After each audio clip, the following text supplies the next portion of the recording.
পরিষ্কার এবং সহজ সরল পরিষ্কার স্পষ্ট বক্তব্য। আমরা এখানে এসে থানা প্রশাসনকে ইনফর্ম করেছি।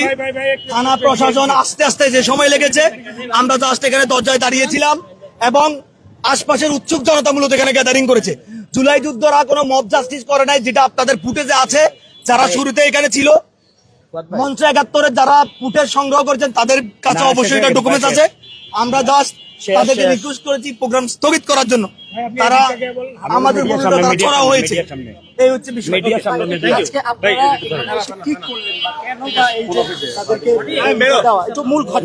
মূল ঘটনা আমরা সংক্ষেপে বলেছি, আবার বলছি। গতকাল আমরা শুনেছি রিপুটাস ইউনিটিতে প্রজন্ম ৭১ নামে একটি সংগঠন পতিত আওয়ামী লীগ, নিষিদ্ধ ছাত্রলীগ এবং যুবলীগের নেতাকর্মীরা এখানে একটি প্রোগ্রামের আয়োজন করবে। আমরা জুলাই যোদ্ধাদের একটা অংশ রিপুটাস ইউনিটির নেতৃবৃন্দকে আমরা অবহিত করেছিলাম এবং বলেছি প্রোগ্রাম ক্যান্সেল করার জন্য। রিপুটাস ইউনিটি আমাদেরকে জানিয়েছেন হল রুম তারা বাতিল করেছে, বরাদ্দ ক্যান্সেল করেছে। অত্যন্ত দুঃখের বিষয়। আজকে সকালে আমাদের একজন আহত জুলাই যোদ্ধা আমাদেরকে জানিয়েছেন, তিনি যেমনটি বলেছেন, এখানে প্রজন্ম ৭১ নামে পতিত আওয়ামী লীগ, নিষিদ্ধ ছাত্রলীগের নেতাকর্মীরা আওয়ামী লীগের প্রেসিডিয়াম মেম্বার সাবেক মন্ত্রী আব্দুল লতিফ সিদ্দিকীর উপস্থিতিতে একটি প্রোগ্রাম করছে।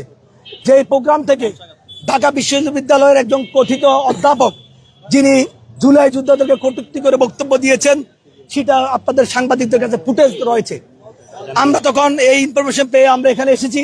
সঙ্গে সঙ্গে আমরা থানা প্রশাসন, পুলিশ প্রশাসন, আইন শৃঙ্খলা রক্ষাকারী বাহিনীকে আমরা ইনফর্ম করেছি।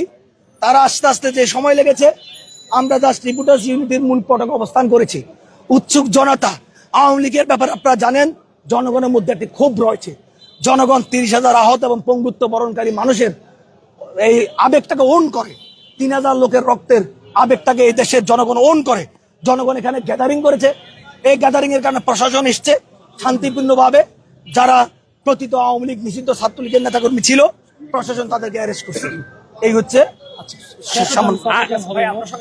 সম্ভবত ১৫ জন।